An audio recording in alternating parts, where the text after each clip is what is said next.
사람들이 주식을 살 때 여기서 얼마나 더 떨어질 수 있겠어? 주가가 떨어졌다는 걸 이유로 삼을 때가 있어요. 저는 폴라로이드가 130달러에서 100달러로 떨어졌던 때를 기억합니다.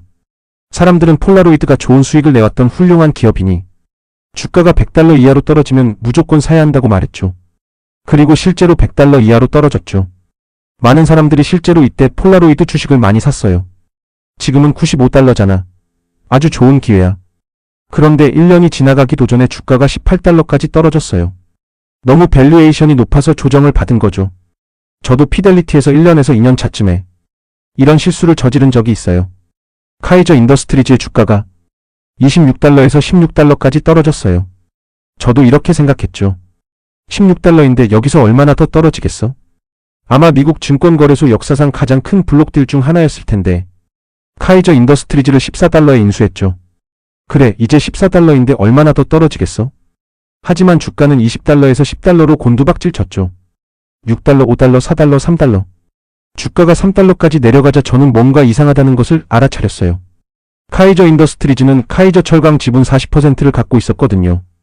카이저 알루미늄에도 40% 지분을 갖고 있었고 카이저 시멘트의 지분은 32%를 갖고 있었죠. 지프도 갖고 있었고요. 갖고 있는 사업이 엄청나게 많았어요. 게다가 가진 빚도 없었고요. 빚이 없는 기업이 파산하기는 정말 어렵습니다. 주가가 3달러로 떨어지자 기업 가치가 7,500만 달러가 됐어요. 당시 가격으로 보잉 747 비행기 한 대와 값이 같았어요. 16달러 주가가 싸졌다고 생각한 건 조금 성급했지만 이 사실을 알고서는 기다리면 다 잘 풀릴 거라고 생각하게 됐어요. 결국 카이저 인더스트리즈는 가진 모든 주식을 주주들에게 나눠주게 됐어요. 갖고 있던 기업들은 다 팔았고요. 그래서 한 주당 50달러 정도를 돌려받았죠. 하지만 그 기업을 이해하지 못하고 그냥 주가가 26달러에서 16달러로 떨어진 걸 보고 매수했는데 가격이 10달러까지 떨어졌다면 주가가 10달러에서 9달러로 8달러로 또 7달러까지 떨어지면 어떻게 하실 건가요? 이게 사람들이 갖고 있는 가장 큰 문제입니다.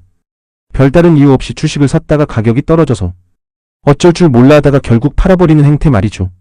어떤 선택을 할지 동전을 던져서 알아볼까요? 아니면 동네를 한 바퀴 돌면서 생각을 할까요? 저는 개인적으로 기도를 해봤는데요. 효과는 없었습니다. 결국 기업을 이해하지 못하면 주가가 떨어질 때 이런 문제를 맞닥뜨리게 됩니다. 사람들은 주가는 언제나 제자리로 돌아온다고 생각하는데요. 이것도 사실이 아닙니다. 플로피 디스크, 웨스턴 유니언 기업. 역사 속으로 사라진 것들은 수도 없이 많습니다. 사람들은 주가가 회복될 거라고 믿지만 꼭 그래야 한다는 법은 없습니다.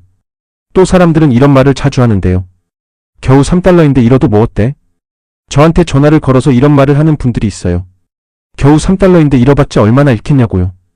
여러분의 이웃이 그 주식을 50달러에 25,000달러를 매수했다고 칩시다. 여러분은 3달러에 25,000달러를 매수했고요. 그리고 결국 주가가 0으로 수렴했다면 두 사람 모두 25,000달러를 잃게 되지요.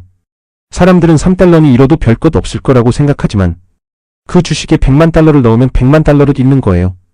이래서 기업에 대해 공부해야 하는 겁니다. 주가가 100달러에서 3달러로 떨어진 것은 주식을 사야 하는 이유가 못 돼요. 주식으로 정말 돈을 많이 버는 공매도꾼들은 말이죠. 월마트, 홈디포, 존슨앤존슨 같은 기업이 주식을 공매도하지 않아요. 80달러에서 7달러로 떨어진 주식을 공매도하죠. 물론 16달러나 22달러쯤에 공매도할 수도 있었겠지만 7달러가 돼서야 이 주식이 백지가 될 거라는 걸 확신하게 된 거예요. 아직 망했다는 사인만 걸지 않은 상태인 거죠. 7달러, 6달러, 5달러, 4달러, 3달러, 2달러, 1.25달러. 이렇게 순차적으로 공매도를 합니다.